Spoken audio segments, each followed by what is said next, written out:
call this meeting of the Church Cibolo Universal City Independent School District to order. Let the record show that a quorum of board members is present. This meeting has been duly called and that notice of this meeting has been posted in accordance with the Texas Open Meetings Act, Texas Government Code, Chapter 551. The time is now 6 p.m. Everyone please rise for the Pledge of Allegiance. Pledge allegiance to the flag of the United States of America and to the republic for which it stands, one nation, under God, indivisible, with liberty and justice for all. Honor the Texas flag. I pledge allegiance to thee, Texas, one state, under God, one and indivisible. All right, thank you all for being here this evening. I'd like to say this first, but I don't know if we've ever had a board meeting where there wasn't a single person in the audience. Anyone? That would be a person. Oh, there we go. That's okay. Thank you very much. All right, this time, Dee Dee, can we have the roll call, please? All board members are present. Should have done that first, so I apologize. No need for a president's welcome today. I do want to say that, would you mind giving us a quick update? We're live streaming, I guess is what it's called, technically. We're not actually going live, but we're testing it today. It's private. Okay, can you, Live stream is private. I noticed it on the agenda. Can you give us kind of a 30-second overview of what it's going to look like, what's happening with it? Sure. So there are two cameras. One is focused the same way that it always has been, and the second is on the podium. And I will just switch between the two, so the podium will only be showing on the recording when somebody's speaking there. And right now we're going to YouTube, so this is uploading as we speak, but no one can see it until I flip a switch later on. So if something goes horribly wrong, we won't flip that switch. There may be a time delay between when things actually happen and when it... It's about 15 to 30 seconds. Okay. Get that, Mr. Clerk? Yeah. You asked that earlier. I don't know why you asked that question. So there is a delay if Yes. something horribly goes wrong or whatever reason. Right. Okay. All right. Anything else about that? Live streaming? Okay. We're going to do this for real next month, I understand? That's correct? Okay. All right. Sounds good. All right. Just trying to buy some time for Mr. Westbrook here. So we're going to get the Vice President's recitation of the district mission, vision, values, and priorities.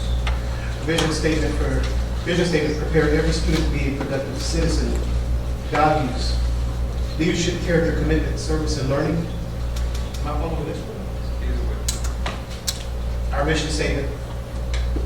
Church Cibolo Universal City Independent School District provides a safe, secure, and challenging environment through the responsible use of all resources to afford opportunity for all students to realize their individual potential and to become responsible and productive members of society. Priorities.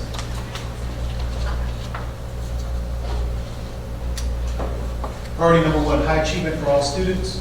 Priority number 2, high performing and engaged workforce. Priority number 3, effective and efficient district and campus operations. Thank you, Mr. Westbrook.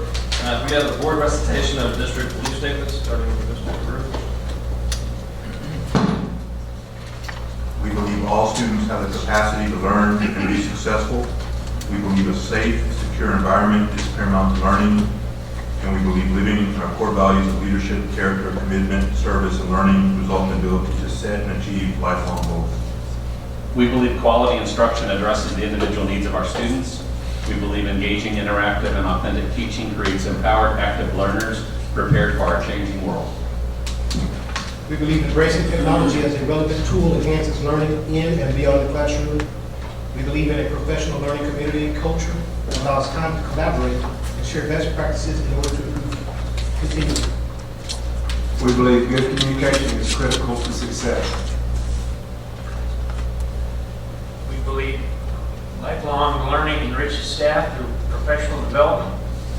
We believe measures of our success go beyond standardized testing.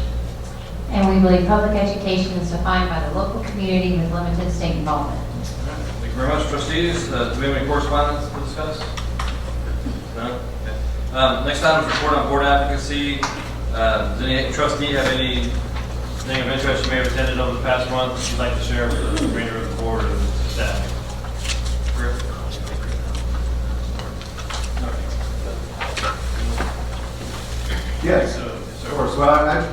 did my watchdog thing during the month of May, of course. I attended the strategic planning meeting on May 23rd. Also attended one of the curriculum market sessions on the 25th, which was a little scary, by the way.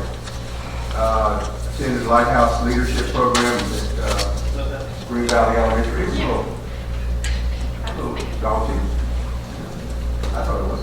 And of course, I attended all the graduations. Allison Steele, and Clemens, and I thought they went very well. I appreciated all that work and effort the staff went through. Very nice. Perkins.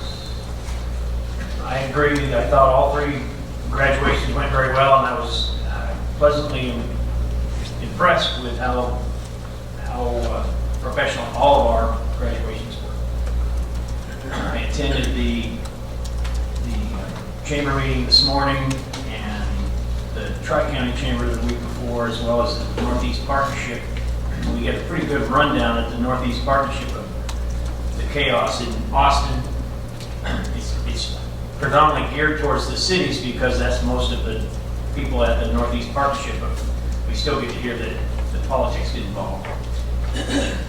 And earlier today I visited 11 different schools.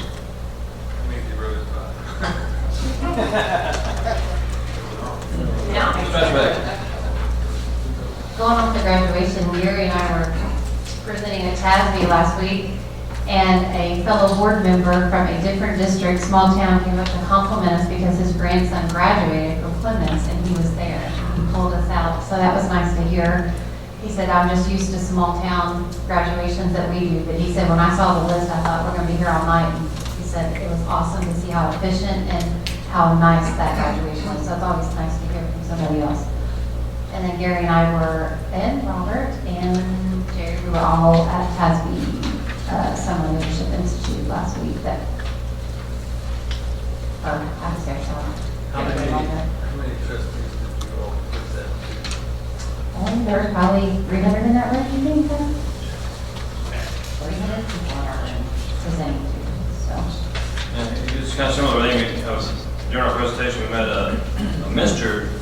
David Sines, our head coach's dad, who happens to be a trustee in Three Rivers. Yeah, he came up with afterwards too. Talked to him, and just like good board members, we told him we certainly hope his son does very, very well.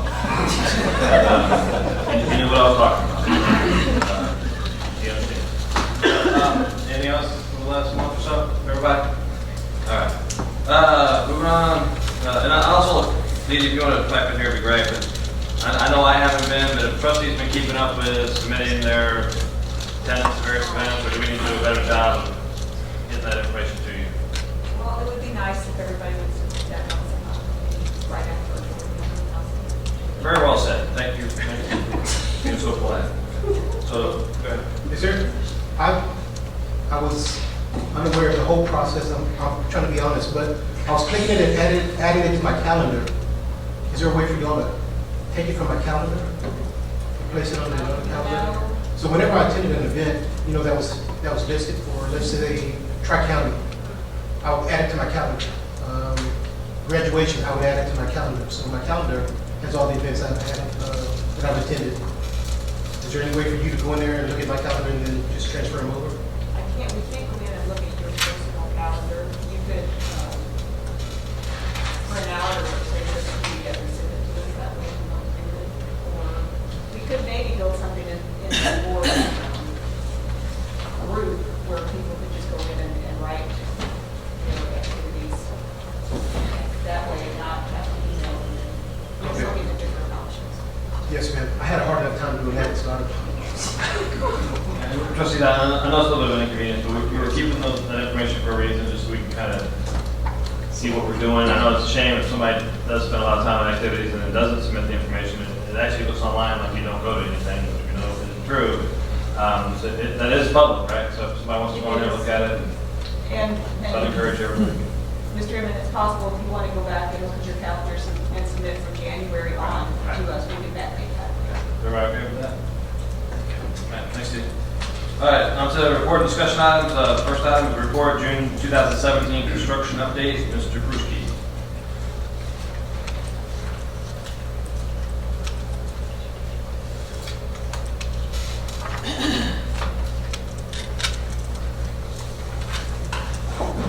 Good evening. Just for the June update for construction of bond projects. Just as a reminder, there's the 5 items there. Today we'll be talking about 3 of those, being the number 1, 2, and 3 Rose Garden Clemens and HVAC replacement. Starting off with Rose Garden Elementary, we're making progress slowly but surely. That number at the bottom will start rising up a little quicker. Currently, what's going on, utility installation, pier installation, suspended slab pours. So we're basically getting most of the concrete finished up and steel erection has started. So the finished product, the architect rendering of what we're looking at, a lot like the Cibolo with a little bit of tweaks. Here's the site plan, to which we possibly could have a tweak for you later on this evening. We'll get to that later. I think y'all are well versed on that part. But the concrete pours, there's some pictures of the activity going on there. They've been doing some really early morning concrete pours. Probably, I think the last one was Friday. I think they did that one at 2 or 3 a.m. And work on it. So the erection going on in the cafeteria, and then the piers and the under slab work. Clemens High School, if you haven't seen it, there's been some changes that have occurred already. The general contractor, Bartlett Koch, was very active here in the last couple weeks. We're still demoing existing structures as well as some interior areas of the building, moving dirt, installing utilities. So wanted to remind as we go forward, this is a long project. So we're looking at 2020 for the completion. So Great Wall was built with 1 stone at a time. Okay, so here's just a reminder of everything that's going on in there. What we're doing right now, not to review the whole scope of everything, but the contractor has taken down at 6 o'clock here, the purple area, the laydown area. They've also moved in their job trailers next to the field house and the parking lot. We've stopped entry off of Elwell between Beard Gym and the campus parking there for safety reasons due to the demolition work going on for the new auditorium and the new auxiliary gym. Around the backside, we're working on the CTE building as well as scraping that campus parking on the backside, I guess about at 1 o'clock in the upper right-hand corner. So work is moving, they're setting it up, and we're also doing the trenching and site work for the new utilities through the student parking lot and the band lot there to the north. So just a few questions, or a few pictures as to what's going on there. The first one, the bigger picture on the left, that's where the old tennis courts used to be. So we're kind of looking up from the science wing exit door, looking down into there. This will be the new CTE building. In the background, those are the BB White baseball fields. Same picture here to the right, just a different perspective. This is a view of the old CTE area, the demo work that took place in those, the old welding, small pots, and auto body, and the other areas in there. So you can kind of see it's just the demo work and then the whole that is now there. No, nothing there. So they're clearing that debris off and getting ready to start the new auditorium in that spot. This one's a little hard to see, apologize, but they're starting to demo the front canopy. So that area will then now start transforming.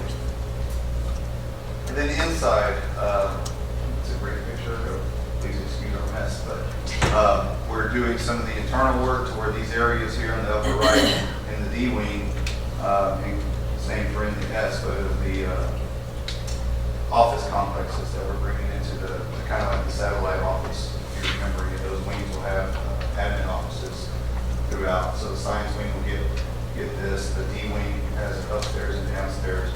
So we're working on that. And these are to come back in time for school starting. So they're moving at a very rapid pace inside the building. The HVAC replacement is going on as well. Not a lot to show here except the work is progressing. We have demo and completed at Jordan, and the install of the ductwork is going on. So with the schedule here for Jordan. ordinance, moving forward. Just some pictures of some HVAC stuff, nothing really exciting. Installation of new Train XR17. If anybody was curious, still putting those units in there. This is the mezzanine portion at Watts where the ceiling was removed to work on the HVAC that's inside that mezzanine. Here's a picture of inside the mezzanine. So this will be now where the new units will be going in. And then Walder as well, same kind of concept. And then the financials, which are also in the package, the board package as well. I can't remember the exact page, I believe it's in the 70s, but 13 report, and the reminder for the estimated savings, we're looking at about $7 million, which we'll be bringing back to the board next month for the bond savings plan, for what's to do with those, just as a heads up. And then here's a reminder page of what we've talked about in the past, of looking at HVAC replacement and land purchase with those bond savings funds. It just as a heads up, also, I believe this is a reminder from the workshop. We're looking at, right now, the target school being Haskell. The amount there is not enough, more than likely, to do both campuses. Haskell is in more need right now in Green Valley, and then we'll see what the residual amount will be, which of course we'll bring to the board for that as well.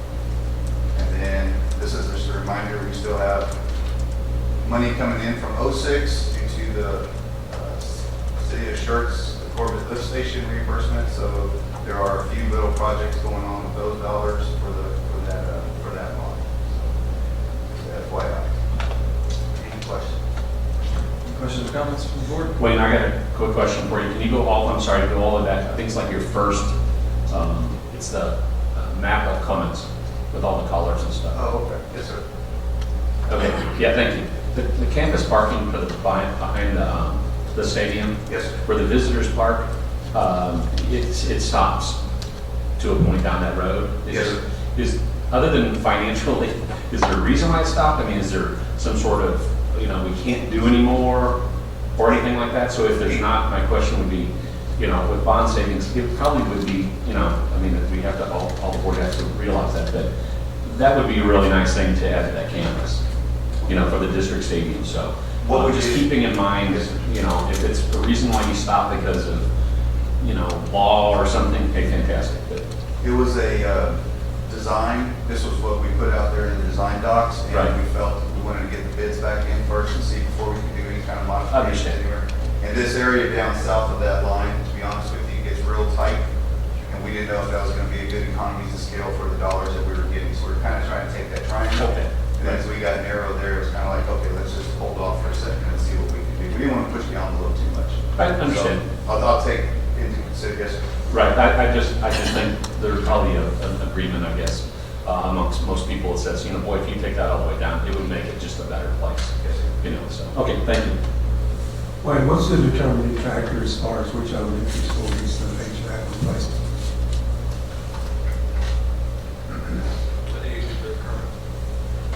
Both schools are at similar age as far as their life cycle, but when we take a look at the work orders and the money that's getting spent on maintenance on the campuses, Pascal, we're spending more time and more dollars on Pascal than we are Green Valley. All right, I appreciate it, thank you.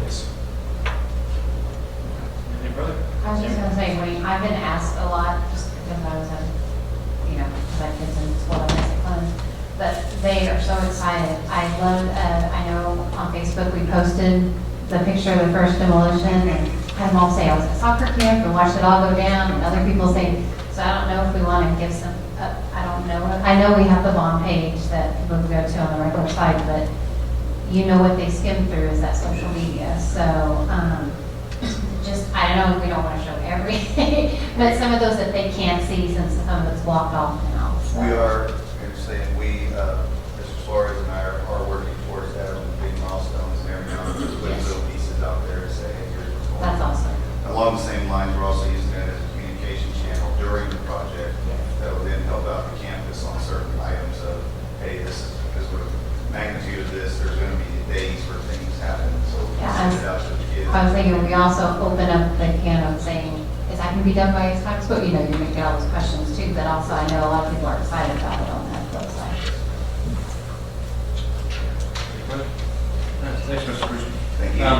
any further, just want to introduce and welcome the newest member of the upper level administrative team.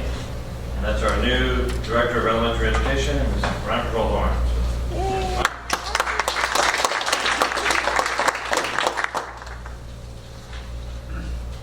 With that, next item, report, update on the 85th Texas Legislative Session, review of the 2017-2018 budget process. Dr. Gibbons.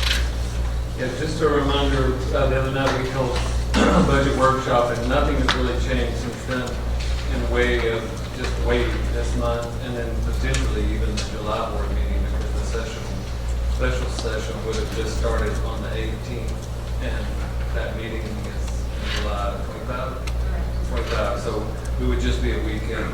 So contrary to the way we normally do business, this may be a special call meeting, which may be difficult to do, but bring the budget home, if you will, right at the last minute. Now, one of the reasons what I just distributed, and we heard this seemed to be a buzz at SLI this weekend, was this second bullet on the list for the call, a teacher pay raise of $1,000. And so what we didn't want to do, typically, under normal circumstances, on tonight's agenda, we would ask the board to approve our compensation plan. But for those of you that were at the workshop the other night, we said we're not going to do that because we need to see what this means. We don't want to wind up giving 2 raises. This one, we're made to give one because some silly law passes at the last minute. So the number 2, number 3, number 4, number 5 on this list, teacher pay raise of $1,000, admin flexibility and teacher hiring and retention, which we have no idea what that means. We know what those words mean, but we don't know politically why that was added to this call. School finance reform, and that's interesting. That is back on here, and school choice for special needs students, which we interpret to mean without choice. That is our update. Let me just add, you guys looked at the legislative update last week? Okay.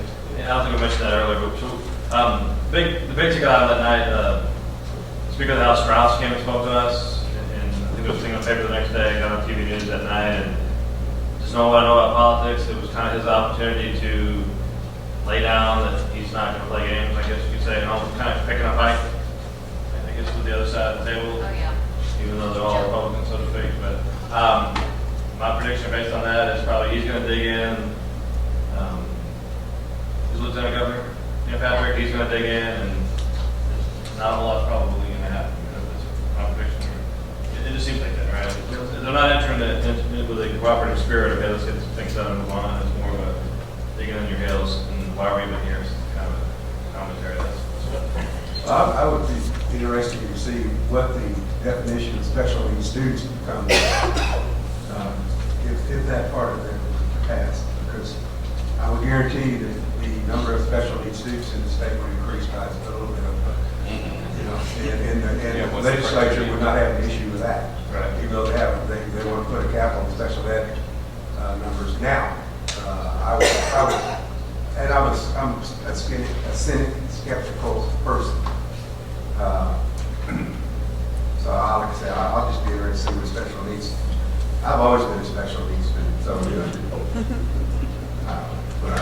So July 18, this session begins. Mr. Inman and I and Mr. Suarez and members of our great conversation team have an appointment with the Lieutenant Governor's office at 9 a.m. or 10 a.m. 10:30 a.m. that morning, the first morning up, and then we're meeting with all of our other senators and representatives that morning just to make sure that they know we are engaged even though it's summertime. All right, next item, discussion, expenditure projection plan and potential funding for 17-18 projects.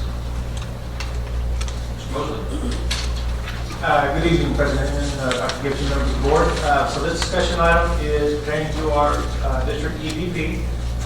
As you know, our senior leaders developed the expenditure projection plan in correspondence with our 10-year facility plan. The plan lays out an integrated and systematic approach to our resource allocation beyond our normal budget dollars. As a reminder, we approved the last year or this current fiscal year, the 16-17 EPP back in October. After much discussion since that one, we will be bringing back a recommendation to the trustees regarding special projects to consider for funding during our 17-18 fiscal year. This item will come back to the board as a report in July, with anticipated action coming in August. We have two attachments with the item. First attachment is the overview page of the expenditure projection plan, showing the annual amounts by department. And then the second attachment is the school fund balance report. Both of those items were reviewed at the last workshop that we had as well. Yeah, Judy, if I may, just to kind of put a bow around this item, similarly to the last item on the agenda, we're prioritizing, we're still meeting weekly. In fact, we're doing probably more work as far as opposed to just being one X $1 million bucket. We're doing 250 increments or 100,000 increments. So 100,000. Since we have a little time to wait on this legislative session, we're going to prioritize in $100,000 increments. So it's not just $4.5 million bucket. Correct. So then if we determine based on legislative action we can't afford the whole thing, we'll be ready to ask the board to approve on the apportionment. Yes, Is that fair? yes. Yeah, so the same approach that we used as we developed the VP, we're using now to further prioritize the 17-18 expenditure itself. So, This stuff's easy to defer. Stroke of the pen, and then everything's a year older. And we have a tendency to ride them 5 years longer than they're supposed to be ready. And now it's 6 years. So it's easy to do. Defer maintenance, don't change the oil in your car. But there's a point of day of reckoning at some point. So we'll be prepared once the legislative session is over to bring it back to the board. Any further? Yeah, thanks, Jay. Next item is review of the 2018-2022 district strategic plan development process and timeline. Yeah, in the packet on page 19, I believe we're starting on 19, is our step-by-step. Tonight's report is just simply to say that we're on track. We did finish, as Mr. Hughes a while ago noted, and you were there for part of one day, and then Mr. Perkins was there for part of one day. We had a great outside facilitator come in and facilitate a great process, had students involved. We do have a draft of a new mission statement, a new vision statement, a new profile of graduates, sorry, I'm drawing a blank, that we will present to the board in July. And we'll ask the board to vote on these at some point in the next few months. That's not for implementation immediately, that's for implementation with the 18 through 22 strategic plan, if that makes sense. But we need the board to go ahead and act on it so that we can start aligning priorities to it. So that's going to be it's going to seem a little odd that that's the timeline we need to do. We'll bring those back to you in the next few in the board meetings. And if I can, I would like to distribute this real quick. And Ms. Strasbeck, if you don't mind, can you, whenever you get yours, just keep them going. Evie and I like to refer to this as the snow cone. They go all the way around the morning area.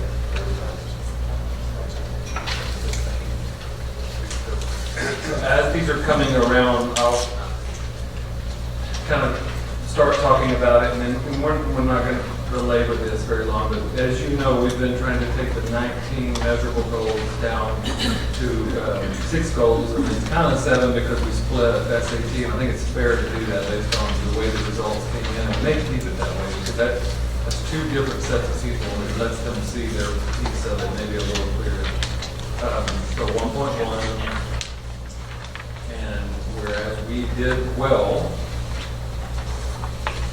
relative to our surrounding area, the ultimate goal is 90%. And I don't remember, I can't tell you how many times in the last few weeks the conversation has said, well, or has wound up, we want someone saying that's what we need to consider for 2018 through 2022. And 90% may be too high on STAR. I don't know. We set this when STAR was just a baby. And, when tax was the name of the game at that time. Do you want to add to that?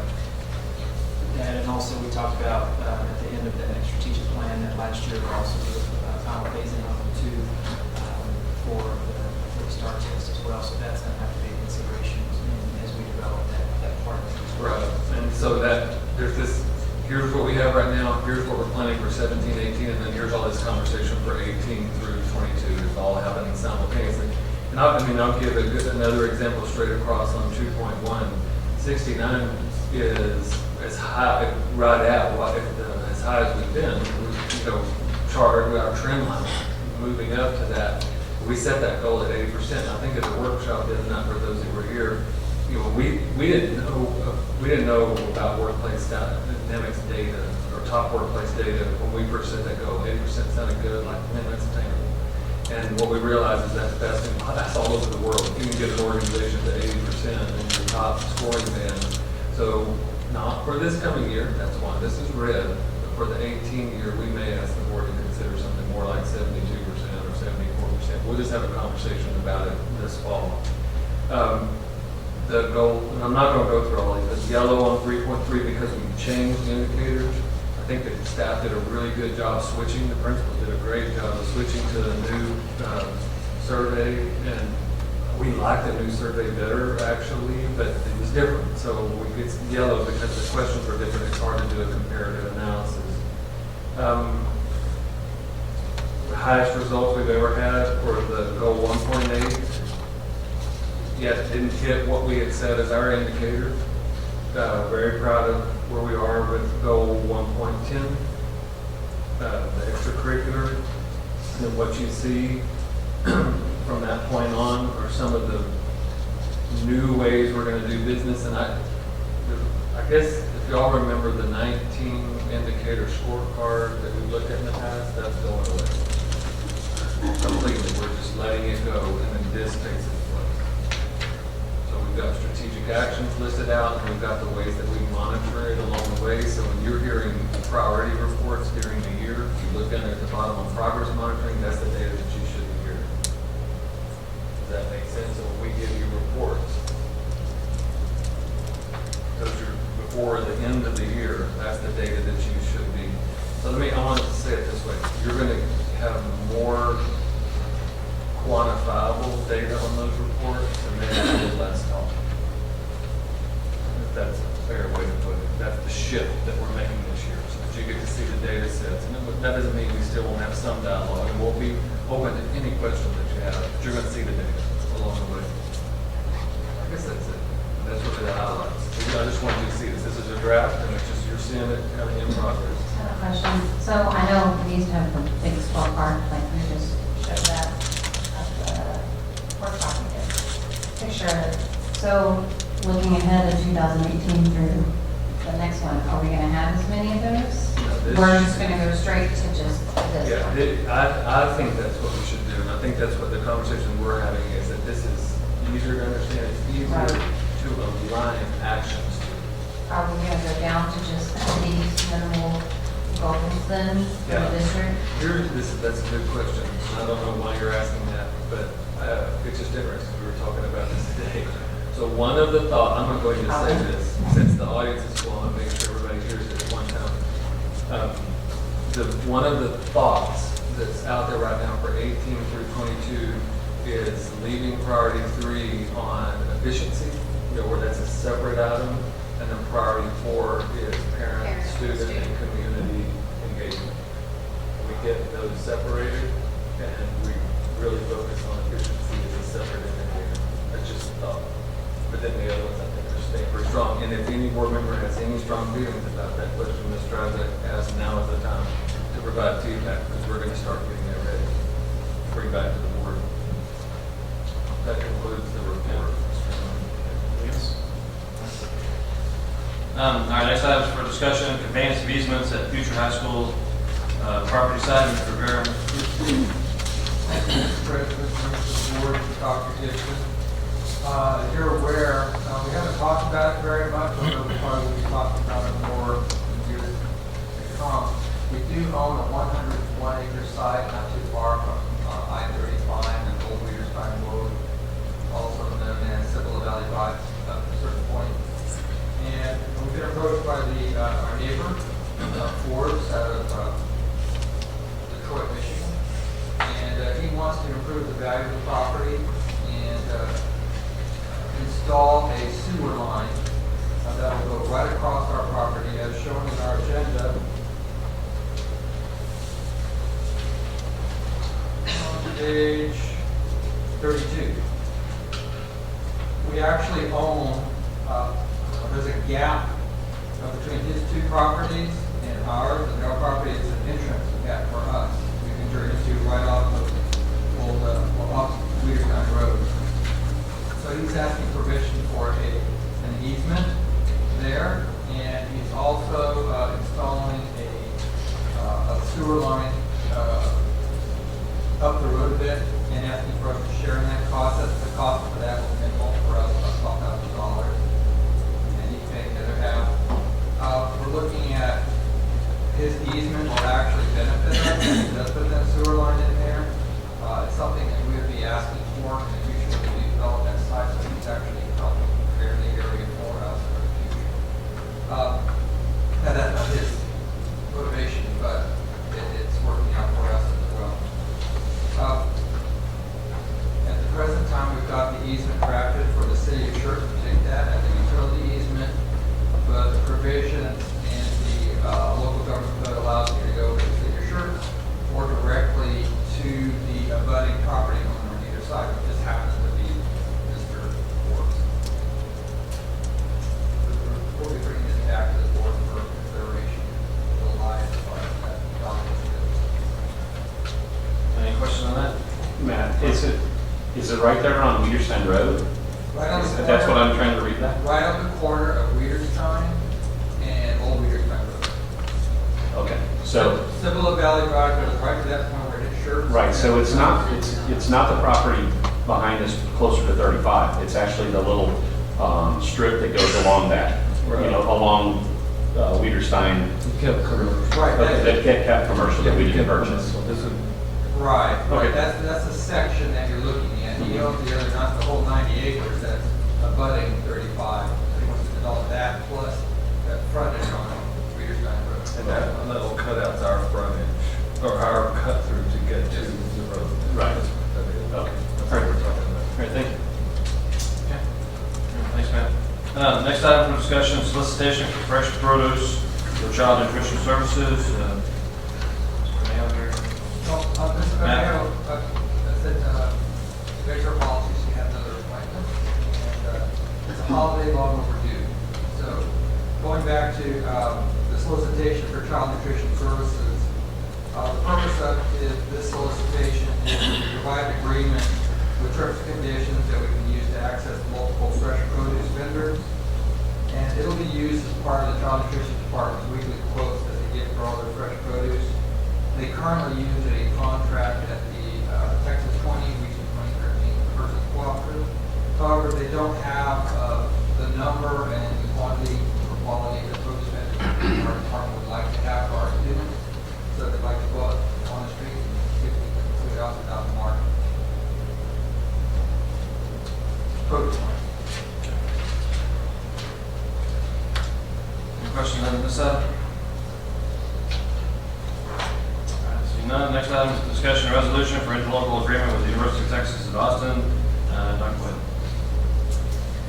President Inman, Dr. Gibson, members of the board, we're coming to you with an interlocal agreement to do business with the Institute of Texas Public School Initiatives, otherwise known as IPSI, IPSI.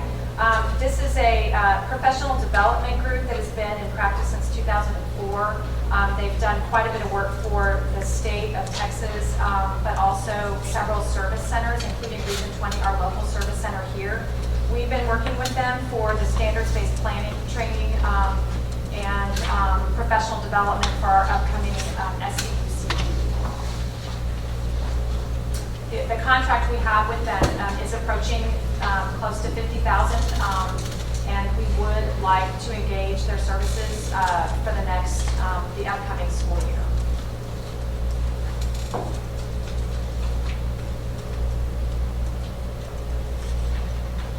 Any questions on this one? So again, assume this will be back in July for action. Westbrook. How long have we been using it? Yes, sir. How long? Since about February, March, of this past year. They've done the standards-based planning training that probably 400 or 500 of our teachers have been through so far. Okay, thanks. All right, next item on the agenda for discussion, state-approved innovative course, assistive technology, Ms. Williams. I'll be doing this one for Ms. Williams. This course is an assistive technology course that has been approved by the state, but it does require board approval to offer this course for our deck of courses for high schools. We are requesting the use of this course. Specifically, it's a course that will support students with visual impairments, Braille, to access different kinds of technology to support their learning in the classroom. So it's like a pre-learning course so that they can use the tools the rest of their school career and beyond. Questions or comments? All right, thanks, Dr. Wood. Next item, discussion, solicitation for stadium bleacher rental. Mr. Blenheim. President, Dr. Gibson, members of the board, we present a possible solicitation of a rental agreement with an experienced firm to provide bleachers during the months of August through November, adding approximately 2,000 additional seats at Lenox Stadium for district varsity football games. Resulting agreement will be for 1 year, one initial year with up to 4 renewal option years, with an estimated annual expenditure of approximately $50,000.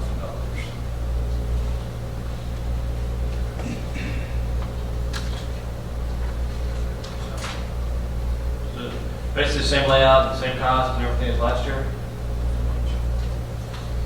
The cost actually has increased. It was only $36,000 last year. We expect it to remain at the $50,000 level going forward. More seating or basically the exact same thing we got last year? It was actually, they misquoted us last year. It should have been 50,000, but they are misquoted. I was just gonna say, there are a lot of football games you were at that we saw playoff games that nobody was sitting in those. Yeah, weather and knee injuries, but you take those away and we would have been packed and we would have been getting hammered up here. So, I'm games. impressed with the picture. That's somebody that was concerned in wanting a bigger stadium. Should know this now. Roughly how much do we charge per ticket?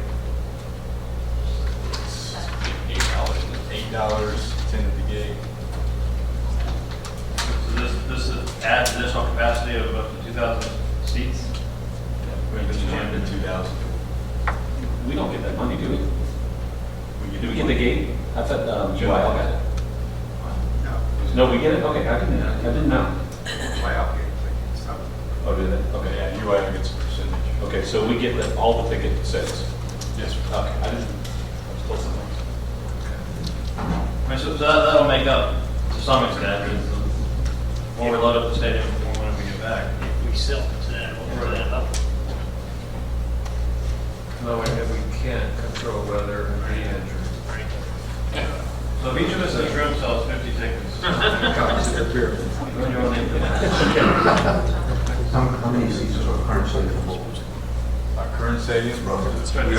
we're 6,000, I'm sorry, we're about 5,000 on the home side, a little over 2,000 on the visitor side. And is there a way to get an average ticket sale, roughly? Like, say, game X, we had 10,000 people. Yes. Do we have a way to do that? Yeah. I mean, I think we did the rundown. I want to say that Steel football brought in close to 165,000.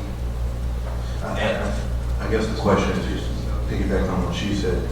There were quite a few games where we made comments like there's not a single person sitting in those bleachers. And it's hard to judge. The one time we don't do a big time, we need 2,000 more seats. I was just curious if there's a way to get a general ballpark attendance, I guess, for a game and say, hey, for Steel, it wasn't perfect, but for Clemens games, or vice versa, we may not need them, or just to get a better.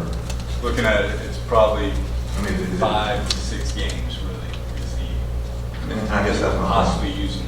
And if that's the case, not labor intensive to go back and do all that numbers, and maybe, if it's only 5 or 6 games, maybe that's something we should look at instead of the whole concept. Mr. Crew, we have looked at that, I believe, and Matt, feel free to jump in. We've looked at the cost analysis of takedown, put back up for various games, and it makes more sense financially to leave them up. The labor costs and everything else associated with tear down, put back up, especially when it may be back-to-back weeks, it may be missing a week, but we do look at the schedules also. There's kind of one of those high-capacity games may be that they're very predictable based upon our opponents. And we have done a little bit of research, correct, Matt, on leaving those there, the cost of leaving them there and renting them for the year, but also the availability.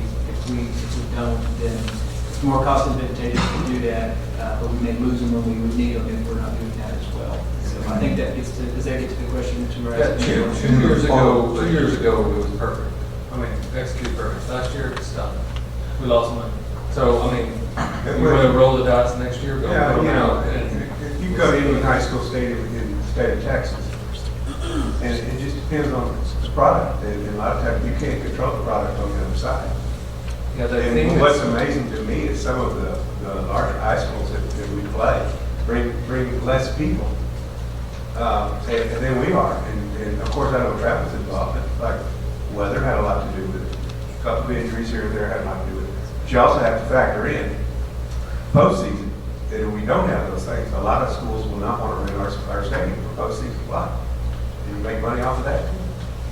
You're better off having them than not needing them. yeah, and it's a good question. And Mr. Crew, that bothered us as bad as it probably bothered you after seeing those get set up and knowing what we're spending on it and then just looking and they're not full. So it's a good point. Well, then the follow-up question would be, and just because I have no idea, because I'm not in the bleacher business, but if we're spending $50,000 a year to rent them, what would be the possibility of just looking at purchasing them? I mean, if it's, I'm just making up a number, $200,000 to put bleachers in the stadium to buy them, is that something that we could look at Yeah, as an alternative? it's $200 a seat to build them, and then you're going to trigger, it's more than 2 now? So at one point we said it's $200, so it's more than 2 now. And are you factoring in the restrooms that you have to put in to make it for the ADA? If we're looking at permanent seating structures, it's going to be around $250, close to $300 a seat, just for the support structures around as well as infrastructure. And what, now I'm going to go ahead and say this, we're getting that number for the board. Right. We are getting that number for the board. We are calculating that. I'm just thinking of the number, if it costs $250,000 to put them in there, and we're spending $50,000 every year renting them, It'll be a lot more than that, but still, it may be a good idea. If it's a 20 or 30 year plan, it may be a good idea. So we're going to bring those numbers back to the board. I think what he's trying to say somewhat is, over the next 2 or 3 years, we have to make a more comprehensive evaluation of our stadium Correct. situation, whether we're going to have a bigger stadium, another stadium is steel. Does that make sense, John? Yeah. yeah, I know what it you're may be saying. more cost effective to just look at purchasing them if we're spending $50,000 a year renting them. Yes, I think that's, I guess the point there is it's not going to happen tonight or this month, but that's certainly something that you guys are taking a look at to figure out the bigger picture. Absolutely. All right, so again, this is just for discussion tonight. Mr. Lenoff, this will be back for action item in July, I understand, right? So if we approve it in July, that's enough time to get the seating moved in? I believe so. Yes, all right. Just for curiosity, what are the big games this year? I know, so Judson will not be coming over here for the Steel game, which I know that was a big one last year. Yeah, Steel's over at Judson. I believe Judson comes here for Clemens, it's always a big one. Clemens, Steel. Steel, Madison to kick the year off is always big attended. Smithson Valley will come here, which they're kind of hit and miss. depending on- Or is Smithson Valley Steel? Yeah. Steel's got all the home games this year. Clemens has all the away games. They've got, I think it's 7 and 3. All right. Appreciate it very much. All right, next item, discussion, November 7, 2017 trustee election timeline. And just for everyone's sake, so this coming November, positions 4, 5, 6, and 7 will be on the ballot. Does everyone know their actual position here? All right, so I believe that will be Mr. Dreisbach's position, my position, Mr. Wilson and Mr. Puperto are up for election this November. Dee, you may want to jump in here a little bit, but we have to start getting things in place now to provide notice of deadline to file, and call the election, I think, along those lines, and I know Dee's done this several times now, so you want to just give us a The notice of brief election overview? file will be posted on Thursday, will require by law posted by Thursday. Right. Applications will be accepted in our offices, we will give you, well, it's July 22nd, that's Saturday, so we will start accepting them on July 24th and through August 21st. So election day is November 7th. First day to file for place on the ballot, July 24th, which is Monday. I guess the last day. Make that like it's a Thursday. Is the last day? The last day's a Monday. Yeah. Whenever I'm looking at it, it's saying Thursday, August 10th. We Well, posted that's that the summer way hours, because summer that's hours. during summer hours, Okay. yes. The last day to file will be Monday, August 21st. All right. So, any action items we're going to have right now? Those are not until August. Any questions on that? I got a quick question. These are reading, it says the notice of deadline to file. When can you pick up a packet? They will be available on Thursday, and we'll have the website updated on This Thursday? This Thursday, Okay. you can pick up packets. Thank you. The only thing I was gonna say is, we talked about training more people, or are we just gonna wait to have something, I guess, internal we talk about that? Yeah, I guess we can talk about it on this agenda, but we discussed in the past, just as a good governance practice, and we've done this at our presentations, the district have some type of training or, if somebody wants to be a candidate for school board, or they've already been signed up to be a candidate, helping them understand the roles and responsibilities of the school board trustee, understanding our district, how we operate. We felt that was just best, that whoever gets elected, they fill in the spot and life goes on, and they end up being a much better trustee if we do it that way. I guess we haven't nailed down any details on when and how we have to do that. So the question is somewhat, do we wait until after the filing period, so then that would be all of the candidates who have actually filed? We had talked about some people even doing it before, just feedback from trainings we've done, that some people do before people even file, so then they know if that's something they're interested in doing. Anyone have anything else on that? Does that make sense? We should ask. And I think TASB has a video of what it means to be a school board candidate or school board member, something like that. If we could possibly make that available on the website, just for anybody who wants to take a look at it, that'd be a little bit easier than us holding the session. But I certainly wouldn't mind the idea of having something out there before people even file, so they know what it is they're looking to do possibly, and then certainly have something once everybody's filed for election. Sound okay at this point? Is Bobby Blunt or anybody else having the same, similar same session? In other words, are any other districts around there Any doing other it? districts Not having a Bear County restriction. School Board Coalition? Sometimes they have. That may be something we can talk to them about, and ironically, I'll bring that topic up later, but just maybe a good idea for them to have a session in San Antonio, and then anybody and everybody, maybe a brief 20 that wants to think about running a school board, then they would host it there, instead of us maybe having our own. I think at some point, we need to have one once people have signed up to run, so we can talk about church civil. That would be a good idea to talk about. Okay. Anything else? All right. Anything else on that, Dee? Okay. All right, next item for discussion, board operating procedures. Again, as you guys know, for good governance purposes, we thought it was very important to take a look at our board operating procedures, at least on an annual basis. Dee has put together a little down packet at your desk. We also thought it was important to have these here with you to just take a look at. Time to time, you may want to write your name in them. So in case Mr. Brew misses his, he won't feel the need to take yours. I know, Yeah. I scan my into my phone, so I have it all the time. So check it against every. Sure.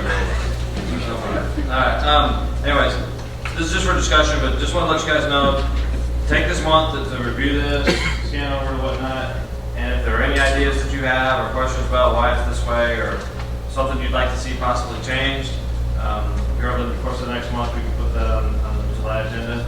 But we just want to make sure that we review this and approve it on an annual basis. All right? And that this is online as well. Any further questions? Mr. Crew? We get to request seating changes. He's been asking us for months now. I've been asking, but.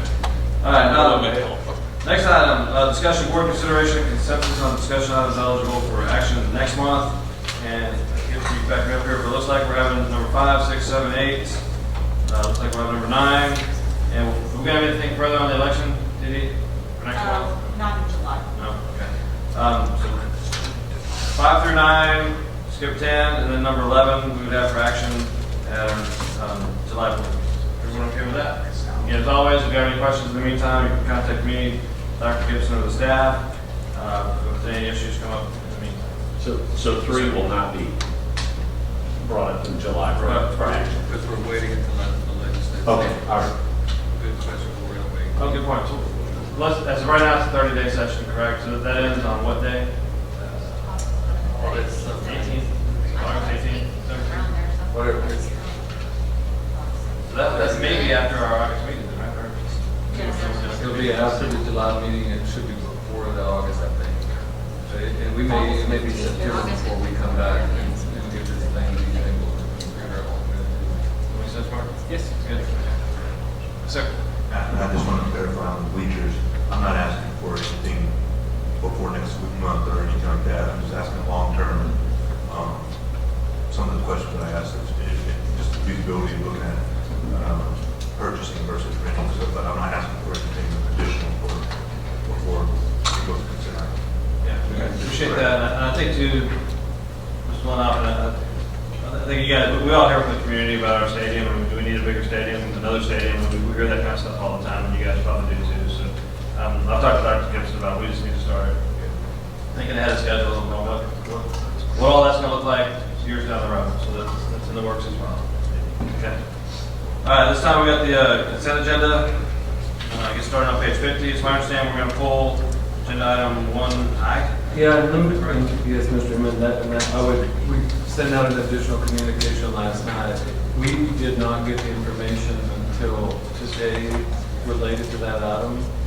And it turns out that what we sent to the board basically was the deal. The deal did not change. So it's the board's discretion. We were afraid it was going to change. And that's why we sent that email out last night. But they signed off today. Is that right, Matt? Yes. So it's up to you if you want to leave it in there or if you want to pull it out and have a quick chat about it either way. They'll go either way. Okay, so what he's saying is that item is good to go as provided in the agenda packet. So if we do not pull it, it's part of the consent agenda. Correct? Yes. All right, would any trustee like to pull any particular consent agenda item for individual review, discussion? If not, do we have a motion on the consent agenda items? I move the Board of Trustees approve the consent agenda items as presented, A through I. Second. We have a motion and a second. All those in favor, raise your right hand. Any opposed?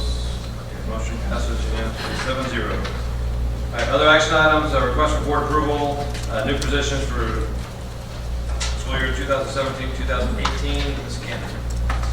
Yes, good evening, President Inman, Dr. Gibson, and members of the board. Tonight, we're requesting 3 additional positions. 2 of those are assistant principal positions, one for Cibolo Valley and one for Corbett Junior High. Those are based on the staffing guidelines and our demographic or student projections. They are nearing the mark where we would want to place an additional assistant principal at those campuses. So we're requesting those for this next school year. We're also asking for a satellite transportation supervisor. We've actually piloted this year out of Skill High School a substation for the transportation department. And with the size of the department growing, the number of vehicles and equipment that are growing, the department here is limited on space and parking and all. So we this year moved a substation over to Skill High School, and we're requesting a supervisor to help with manning that substation over at Skill High School. And that's helping us with mileage as well as our buses and servicing that northern part of our school district. So those are the 3 requests for this coming year. Ken, and I apologize, I meant to say this as a way of introduction, but these were the 3 positions that were mentioned at the board workshop the other night and discussed there briefly, but discussed then. I know not everybody was there, I guess is my point. So that's a little bit of background for those of you that were not there at the workshop. That's correct. Any questions on those? One more, yep. So how much is the transportation supervisor? What's the pay rate? On the attached sheet, there should be a pay rate for you for that position.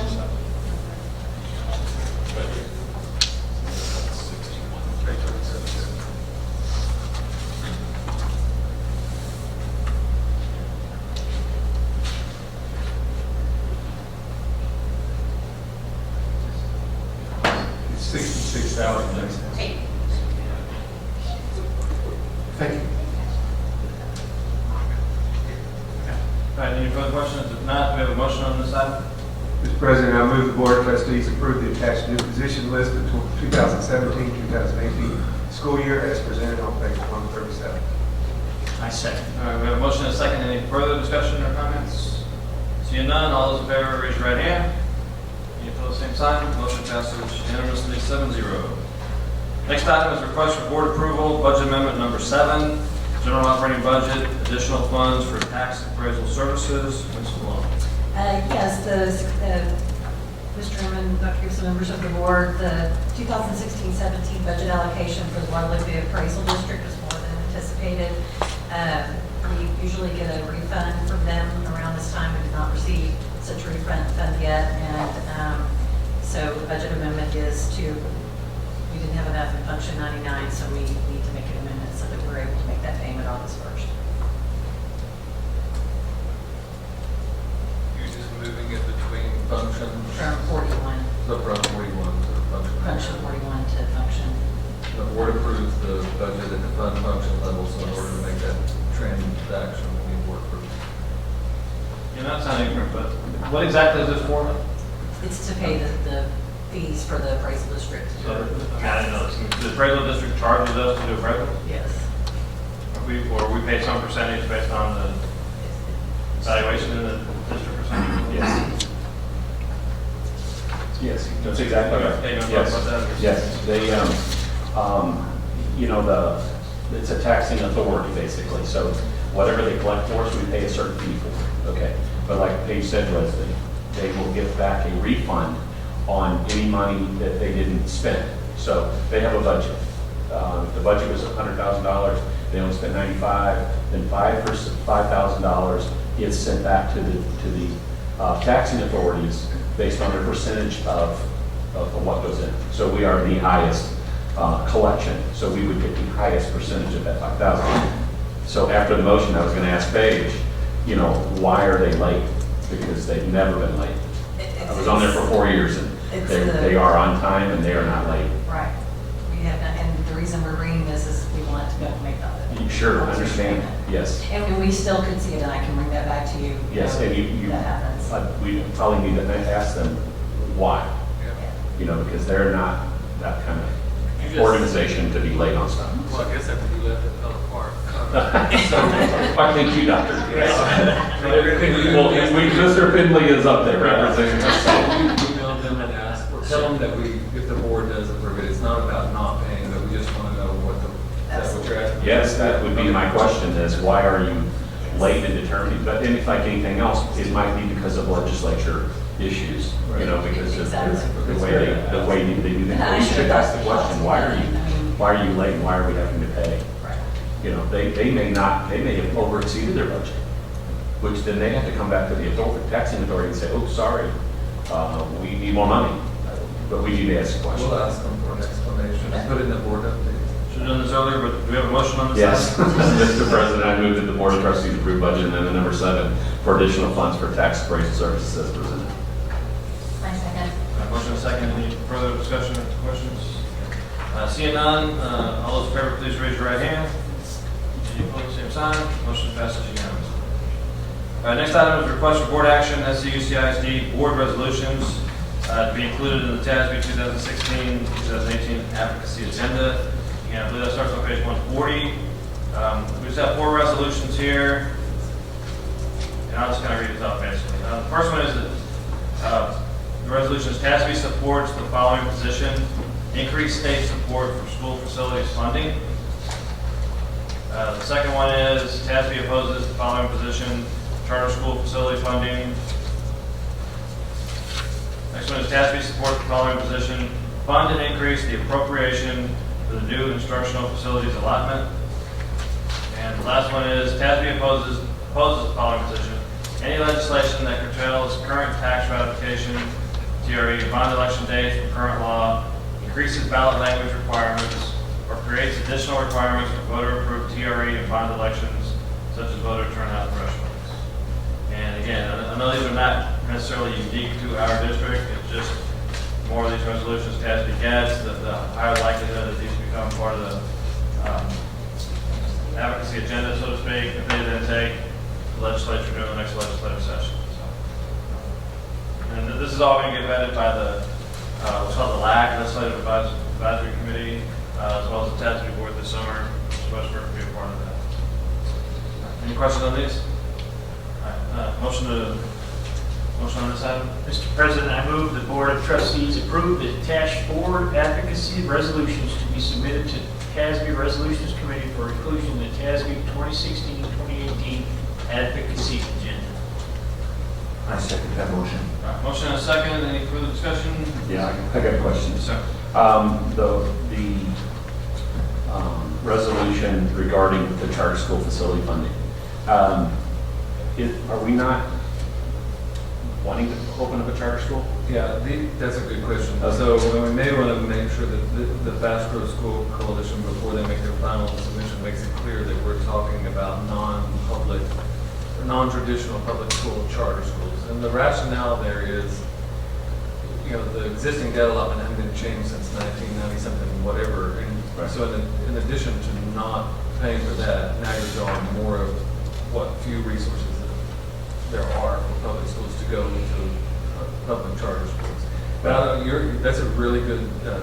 Well, that was my question. Is all of a sudden I'm going to sign something saying don't fund these things, but then on the other side I'm going, hey, we're going to open up a new charter school under our stuff, so now fund us. So Yeah. I just wondered if we should either pull that, just the one, because it just doesn't make sense, or it's like you said, I didn't know if when the school districts do it, okay, do we fall under a different set of guidelines? Yes, we would, because the district has to agree to pay for this. And Right, so it's do we fall under a different set of guidelines than what TASB actually opposes for other private charter schools?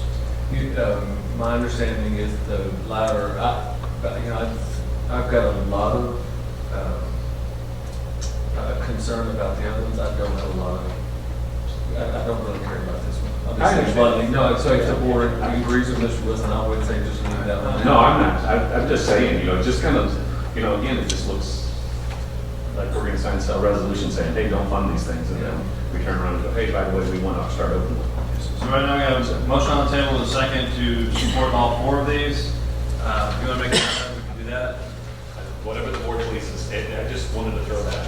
And if not, then I'll make sure there's for me. I'll make sure there's a clarification to what TASB that they understand. And I think part of this too is not wholesale being anti-charter school funding, but just until traditional public schools get all the money that they need, let's please not give it to somebody else. Right, it's just not necessarily the way it's worded. That's all. That's correct. Okay. So we have a motion and a second on the table. Do you want to amend by any chance? All those in favor of the original motion, raise your right hand. Any opposed, same sign. The motion passes unanimously 7-0. No need to go into recess, I assume? We do not need for real property, but we do have for personnel. Okay, so we do, this time the board's going to go into closed session. The agenda had two items, A and B. B was dealing with real property, but we will not be having any discussions in closed session with respect to real property. We are, however, going to go into closed session pursuant to Texas Code Chapter 551.074, discussion pertaining to the employment of contractual personnel. That's the only item we're going to have in closed session. And we'll reconvene in open session to take any action that we have on that item. So, as of 7:09 p.m., we are in closed session.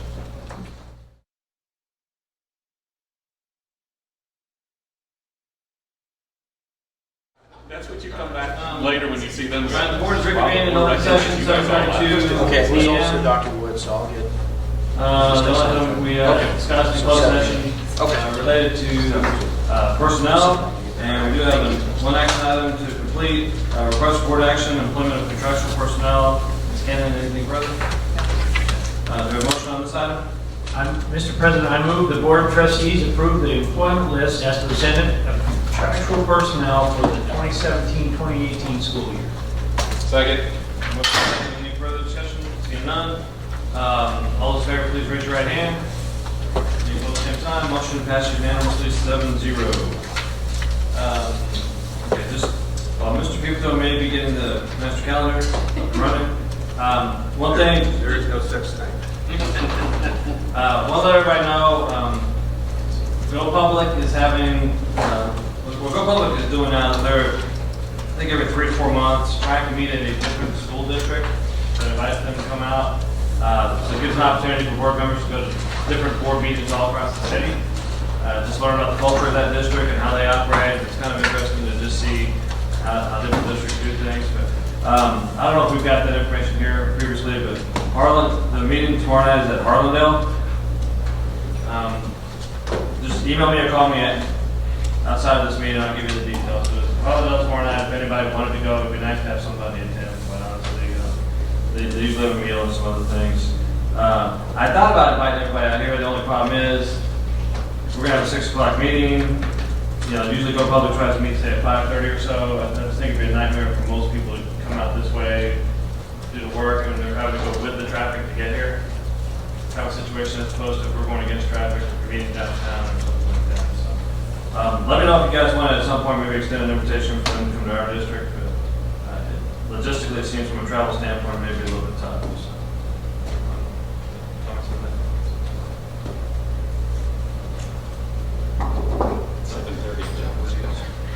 On the last year, well, maybe invite Go Public to one of our, I'll talk to Gary. That's all fine. I'll talk to okay. All right. Do we have anything on the calendar? Well, I don't have access to the, the meeting for the chambers and that sort of thing. But we will start getting that soon anyway. But I do have the board planning calendar for the July board meeting. I believe the meeting date is July 25th. Is that correct? Yes. And the monthly items we have are, of course, board advocacy, construction update, minutes, financial statement, budget, and purchase of goods and services, in excess of $50,000, employment of contractual personnel, and consensus on discussion items eligible for action under consent. Then our annual items we're going to have in July is the SHAC membership, which then the adjunct faculty resolution, TEA waiver for early release staff development, that sort of thing. Student code of conduct for 2017-18 school year. Board resolution for use of district transportation for project graduation. For 2018 employment. Employee compensation package, school year 2017-2018. Consideration of superintendent salary adjustment. Proposed M&O tax rate, INS tax rate for 2017-18. Public meeting today to discuss budget, proposed tax rate, hazardous bus routing resolution, service agreements, Texas school therapy provider, service agreement speech specialist, service agreement Epic Health Services, service agreement Ag TS Access Quality Therapy Service, MOU for, I guess that's memorandum of understanding for Bear County JJAP. And then our other items are EPP, solicitation of fresh produce, your local agreement with UT Austin, state approved innovative course, and assistive tech teams, and board operating procedures. So that's next month. And Mr. Inman, I would ask that the board, again, typically, I didn't think about this, but typically we ask for compensation this month, so the board considers timing after that. So I would ask that that be deferred until we establish staff compensation. All right. Any further questions or any items? No, the only other thing is, starting next week, I'll be out of the country till August, so I'll be here. So if and I don't want to belabor the point since you're not going to be here, but Mr. Brewski, Mr. Brew and I had a chance to just chit chat. The two of us headed down just then. So what he's asking, and it's very logical, and we'll run the numbers for him back to the bleachers, is not a permanent solution, even though that's coming. But even if a temporary solution, it was going to be 5 more years before anything was built. If it was cheaper just to buy them and we sell them ourselves, it's just talking Okay, so that's, yeah, that was gonna be my comment was, yeah, that's what John and I were kind of talking about. Is that fair Yeah, representation? Okay.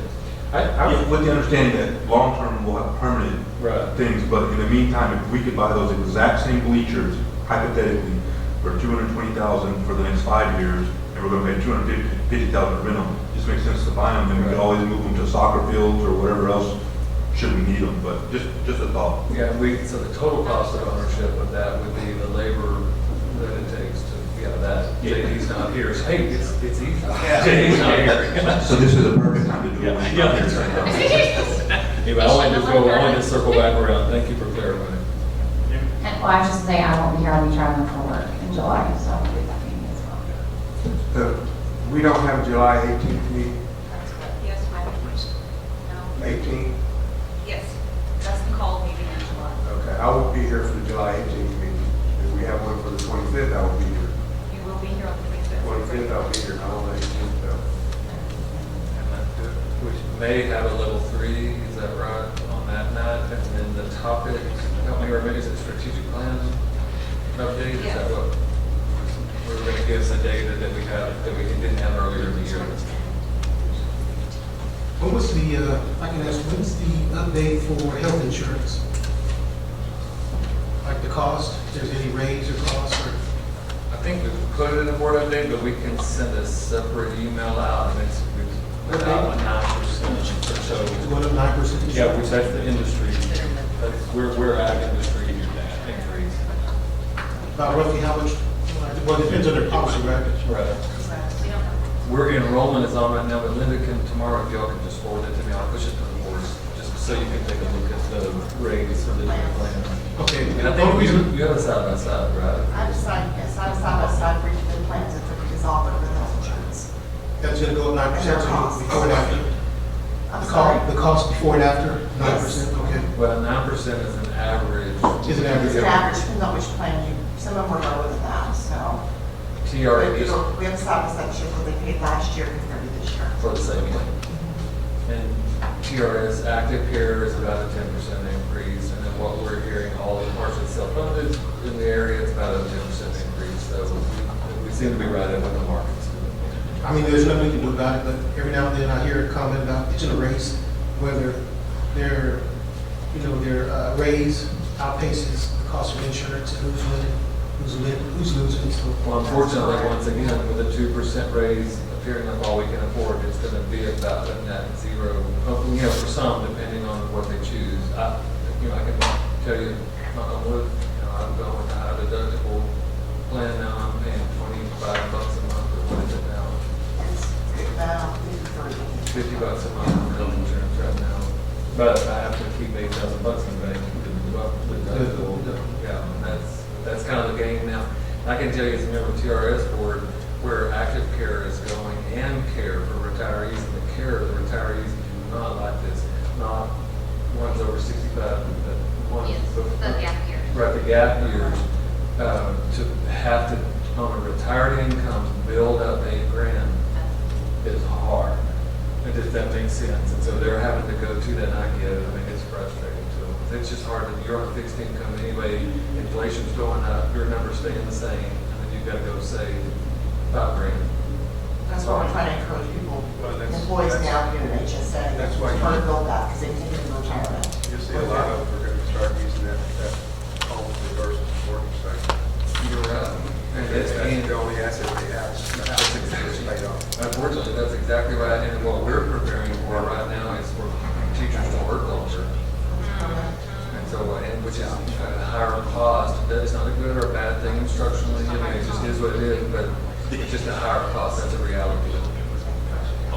Now, just don't want to get too far afield here. What, the request for agenda items? yes, sir. I sent Dee Dee multiple names of the companies that were from Short Silo that we got from Miss Massey. Yeah. Miss Massey, how many, like 20, 30? There are, but each one of those requires an application to be filled out for, through TASB, and I need to get you that information after Priscilla send it, so I'm not sure how many you want to actually. I really don't have a problem filling them out. Okay. I really don't. It's just, but the board will have to consider whether we want it done once a month. I don't know how often we can present to a business, once a month, or 2 businesses a month. As far as submitting them? Well, we can submit them, but once we get them back, are we gonna have 30 businesses at one time a year, or are we gonna do 2 per month, or something to that effect? I don't know what the board wants. What'd you say? For them to be recognized. To be recognized, yeah, to be recognized.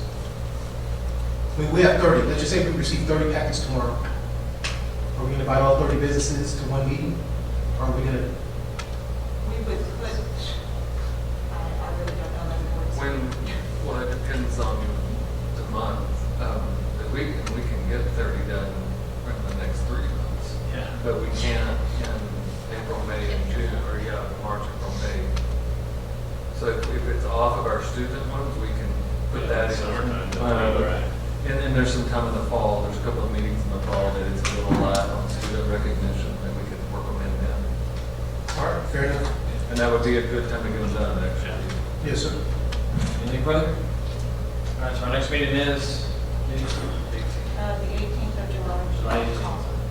All right, with that, we stand adjourned at 7:44 PM.